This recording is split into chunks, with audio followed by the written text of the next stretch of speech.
Hello again, this is of course Dr. Jimmy. It's still Sunday the 26th of October. It's 4:13 p.m. here when this video is being made. And if things had gone better for me, I would now be cleaning up and getting ready for tonight's wonderful Halloween Horror Nights adventure, but sadly I've hurt my foot, and so I'm going to be at home with my foot up resting, trying to get well and better so that I can attend the last few nights of the event later this week. Nevertheless, I shall take this opportunity to proceed to tell you a bit more about the event of Halloween Horror Nights 19 back in the year 2009, in what I believe is my 5th installment in Horror Nights history. HHN 19 ripped from the silver screen, part 5. And here's the silly cat demanding attention again. Well, good Bob, nice kitty. Yes. So I was talking about Dracula, Legacy of Blood. Now, of course, Dracula is a concept that goes back to a novel by Bram Stoker in the late 19th century. But well before that, there was an historical person known as Vlad the Impaler, or Vlad Tepes, sometimes called Vlad Dracula, which more or less means that he was the son of Vlad Dracul, his father, who was the Voivode of Wallachia, that is to say, a part of what is today Romania, near but not exactly the same as Transylvania. But that surprises you. They often make it Transylvania because Stoker used that. And Transylvania has become the cliché as the place where monsters live. Oh well. At any rate, it was Vlad was a great warrior of and prince of the people there, and was champion of Christianity. And this will probably surprise you, because we always try to ward off the Lord of Darkness with a cross, and back, you foul beast, and you go, and all of that stuff. As a matter of fact, Prince Vlad probably saved Europe for Christianity. It might even be a Roman Catholic saint today, except for that nasty habit he had of impaling people. Now, there are other saints, however, who've done worse. One of the Olafs of Scandinavia was a bloody bastard, and they still sainted him, but canonized him. But in his case, I guess he didn't have the good publicity, and so he never made it. The fact that he even was a Roman Catholic is remarkable. He converted from the Eastern Church. Because of this, many Eastern Orthodox monks began to write dirty things about him. Well, he converted to the other church, all right. He was excommunicated from the true Holy Church, the Greek Church, and thus he became a vampire when he rose from his grave, as all those who are excluded from God's grace are cursed and damned for all eternity. That sort of thing they wrote about him. The very first rumours of him being Nosferatu came from those monks who were pissed off that he changed churches from the Greek Church to the Roman Church, which was really a political decision on his part anyway, but still, he did become a Catholic.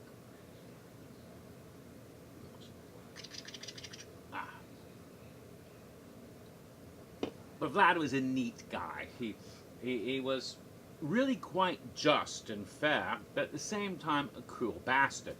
And so there's a story, for example, how some Muslim Turks who were emissaries came to him, and of course, being Muslims, they kept their heads covered because that was that's their custom.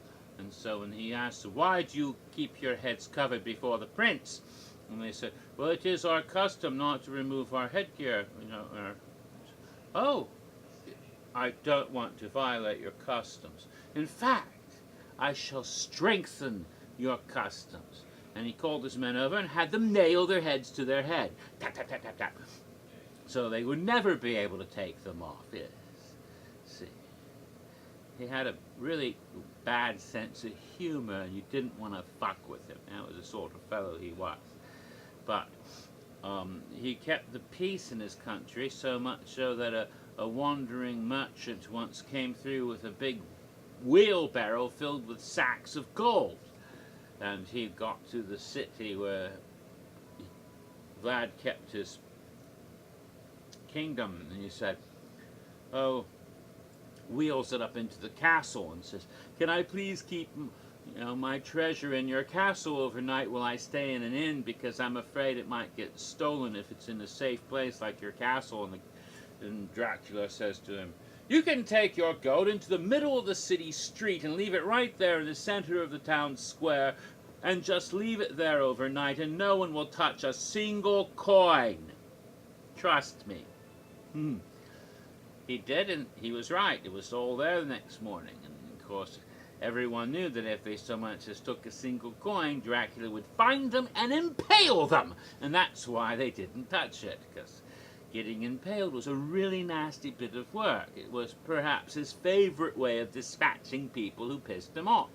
What he would do is take a great big wooden spike with a pointy bit on the end, right?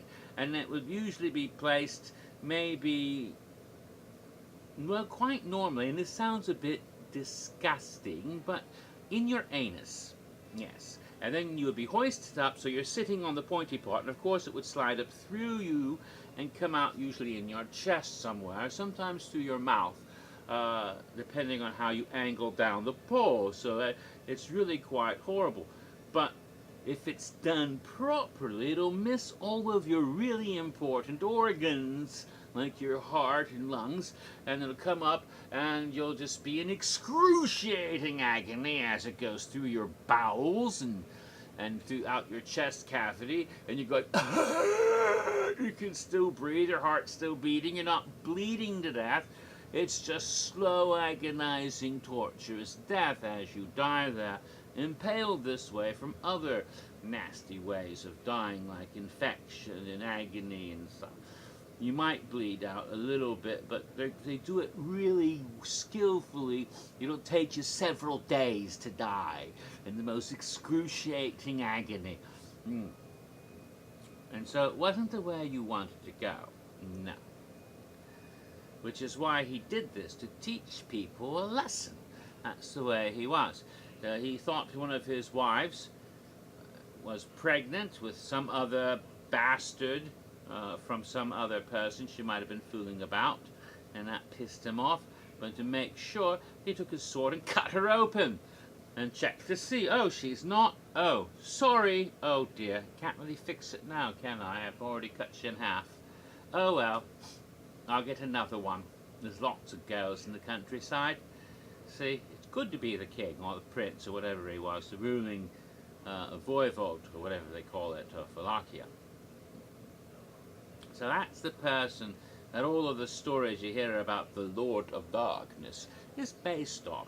Really nifty, a bit cruel, sadistic guy. In some ways, though, he's kind of strange, but he also was a champion of Christianity. He did indeed fight off the Turks and prevented them from invading Eastern Europe. In fact, he was sort of the one big stand against them during this part of history. If he hadn't been there to hold them back with the cruel, savage force that he commanded, they might have overrun all of Hungary and Austria, and perhaps we would all be named Muhammad today and pointing toward Mecca when we pray instead of doing this bit. Okay?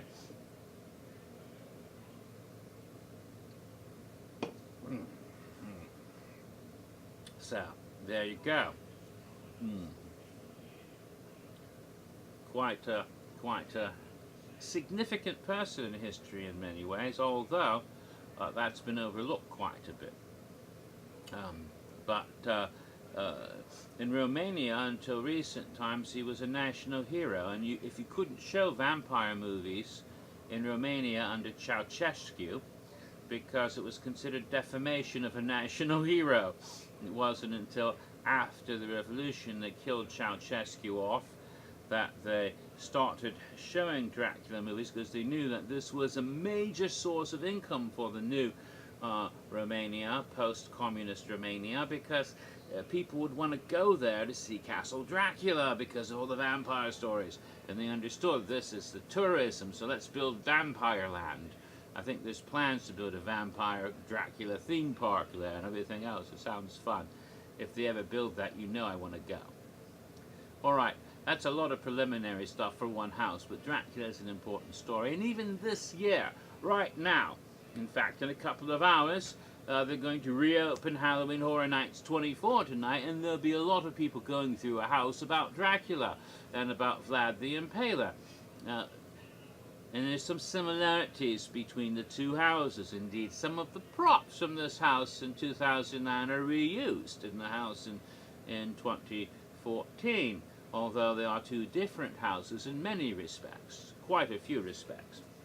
Dracula Legacy of Blood did go back a bit to the old story of Vlad the Impaler, and so when you entered the house itself, the first thing you see is Castle Dracula, and you see bastards impaled on poles, the poor suffering bastards, and skeletons of people who had been there for a bit longer than others. And then right in the midst of all of these impaled is a table elegantly set out with goblets of wine? No, I never drink wine. Tomato juice. Yeah, tomato juice is a little bit stickier and doesn't taste so much like tomatoes, but tastes a bit coppery. And comes in type A, B, and O, and AB. Anyway, nice red goblet of some red liquid. Oddly at body temperature, and little plates for perhaps other little bits and pieces that somebody might want to devour. The flesh of some sort, probably not beef or veal or pork or anything. I wonder what kind of flesh that was. Anyway, it's out there on the table, because you see, the Impaler did in fact like to sit at table and enjoy his wine and food, surrounded by the people he had impaled, as sort of a dinner entertainment to watch them dying on those poles while he sits there drinking and eating. And I think it wasn't so much that he liked to watch them, but he knew that they could see him in his princely raiment, looking all fine and fancy. It's as if to say, okay, you're fucking dying, but look, you could have been sitting at a table with me having a nice meal if you'd been on my good side, but you didn't, so fuck you. It's that sort of a GFY to the people being impaled. It's a way of showing, see, ha ha ha, you're dying, I'm feasting. Nya, nya, nya. It's this way of rubbing it in even worse. Because, again, he was a vindictive fuck. Okay, getting back to the house, though, you do have that very scene. Only he's not sitting there, but you have the table set up.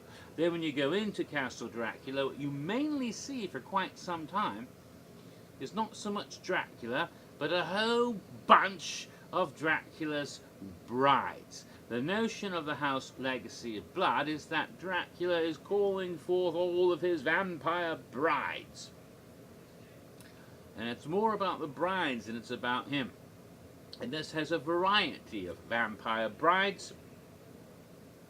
He apparently is some sort of polygamist in this house. In real life, he only had one wife at a time, like most people, following the Christian religion, except for Mormons, only follow one wife at a time. But in this particular version, as we often see in Bram Stoker's novel, he had a number of vampire brides. So in this case, he has a whole buttload of them.